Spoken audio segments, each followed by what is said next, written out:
ओम नमः शिवाय। दोस्तों, शिव भक्त की एक और अद्भुत कहानी चलिए जानते हैं। एक अद्भुत कवि संत थे जिनका जन्म कर्नाटक में हुआ था। उनका नाम था दासी मैया। वो इतने अच्छे बुनकर थे कि उन्होंने एक बार बहुत महीन और बहुत सुंदर पगड़ी का कपड़ा बुनना शुरू किया। बुनते बुनते उनको पूरा 1 महीना लगा। फिर आखिर उन्होंने वह कपड़ा बुन ही लिया, और क्योंकि उनकी कमाई भी इसी से होती थी, फिर एक दिन वह उसे बेचने के लिए बाजार ले गए। वह कपड़ा इतना सुंदर था कि किसी ने भी उस कपड़े की कीमत ही नहीं पूछी। सभी को लगा कि ये कपड़ा बहुत महंगा होगा। फिर वह अपने कपड़े के साथ वापस आ रहे थे। रास्ते में उन्हें एक बूढ़ा आदमी बैठा मिला। उसने दासी मैया की तरफ देखकर कहा, मैं कांप रहा हूँ, क्या तुम मुझे वो कपड़ा दे सकते हो? दयालु भाव होने के कारण दासी मैया ने वो कपड़ा उस बूढ़े आदमी को दे दिया। उस आदमी ने वह कपड़ा खोला और उस कपड़े के कई टुकड़े कर दिए। एक टुकड़ा उसने अपने सिर पर बांध लिया, दूसरा अपने छाती पर और 2 टुकड़े अपने पैरों पर और हाथ पर बांधकर बैठ गए।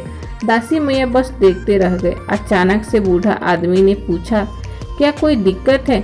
दासी मैया बोले, नहीं, बस यह कपड़ा बस आपका ही है, आप जो चाहे वो कर सकते हैं। फिर दासी मैया उस बूढ़े आदमी को अपने घर खाना खिलाने के लिए ले गए। घर पर खाने के लिए कुछ नहीं था।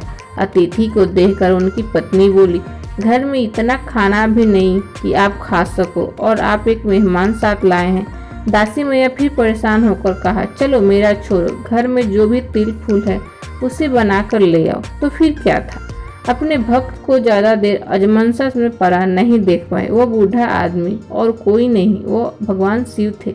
वह दासी मैया की हालत देख अपने वास्तविक रूप में आ गए।